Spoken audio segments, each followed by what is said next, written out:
Good morning students. आज हम लोग chapter number 10 vector algebra start करेंगे।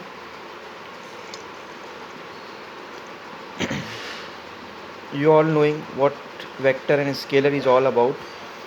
क्लास 11th के अंदर फिज़िक्स में ये चैप्टर सबसे पहले कराया जाता है ताकि आप लोग फिज़िक्स के क्वेश्चंस कर पाएँ। तो वेक्टर अलजेब्रा क्या है और कैसे इसके क्वेश्चंस आएंगे इसमें वो हम देखते हैं।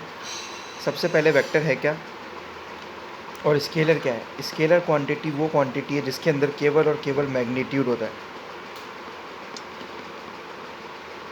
फॉर एग्ज़ाम्पल जैसे टाइम है, ये स्केलर है।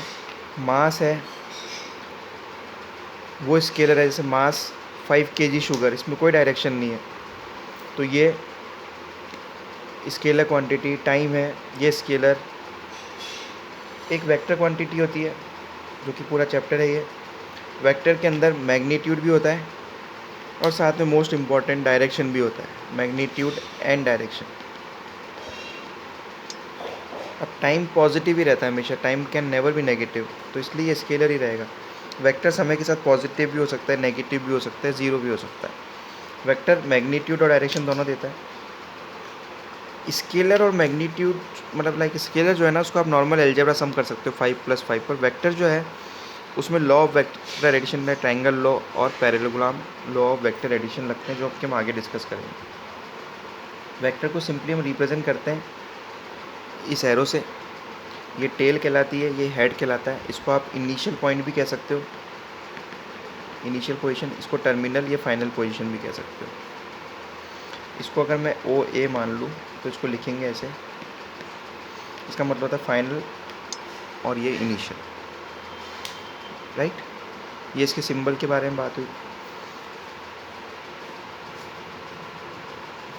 अब कुछ टर्म्स आती है, जैसे ज़ीरो वेक्टर क्या होता है। ज़ीरो वेक्टर वो वेक्टर है जिसके इनिशियल और फाइनल पॉइंट कोइंसाइड हो, मतलब यहाँ इनिशियल है और ये फाइनल है, तो ये ज़ीरो वेक्टर हो गया, राइट। ऐसे एक इम्पॉर्टेंट फॉर्मूला आएगा यूनिट वेक्टर का। यूनिट वेक्टर को हम रिप्रेजेंट करते हैं A कैप से।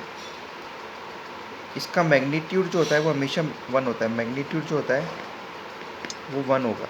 Magnitude is always equals to 1। ये क्या करता है, the unit vector in the direction of a given vector is denoted by this. और इसका फॉर्मूला कैसे, हम A vector is equals to vector A upon its magnitude. अब मैग्नीट्यूड बार बार आ रहा है, मैग्नीट्यूड को समझ लेते हैं। किसी वेक्टर का मैग्नीट्यूड कैसे निकालते हैं। सपोज करो ये वेक्टर दे रखा है आपको A, इसका दे रखा है x I cap plus y j cap plus z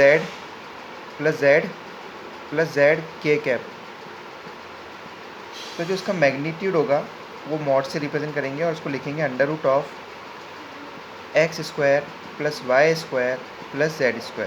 ये इसका मैग्नीट्यूड हो जाएगा। तो आप लोगों ने दो फॉर्मूले सीखे, एक तो मैग्नीट्यूड का और एक यूनिट वेक्टर का, राइट।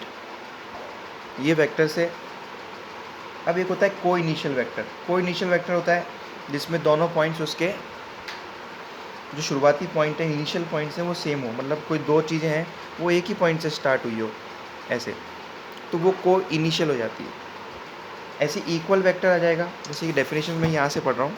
आप लोगों के NCERT में 427 पेज है, उसमें सारी डेफिनेशन दे रखी है। प्लीज़ आप एक बार इसको लिख लें और याद कर लें, राइट। ये सारी डेफिनेशंस। इक्वल वेक्टर मतलब दो वेक्टर बिल्कुल इक्वल है। जैसे मैंने यहाँ पे A = x I y j लिखा, ऐसे ही ये I cap y j cap k cap, ये x एक्सिस में डायरेक्शन बताता है। यूनिट वेक्टर अलॉन्ग ये y में, ये z में, राइट। तो ये नेगेटिव हो वेक्टर, मतलब एक वेक्टर अगर सपोज करो उसका डायरेक्शन ये ले लिया मैंने इधर, तो इसके अपोजिट डायरेक्शन जो होगा वो नेगेटिव ऑफ वेक्टर रिप्रेजेंट कर देगा। तो यहाँ तक आप लोगों ने थ्योरी समझी, जिसमें दो फॉर्मूले आए, एक तो मॉडुलस का मतलब मैग्नीट्यूड का और एक यूनिट वेक्टर का, राइट।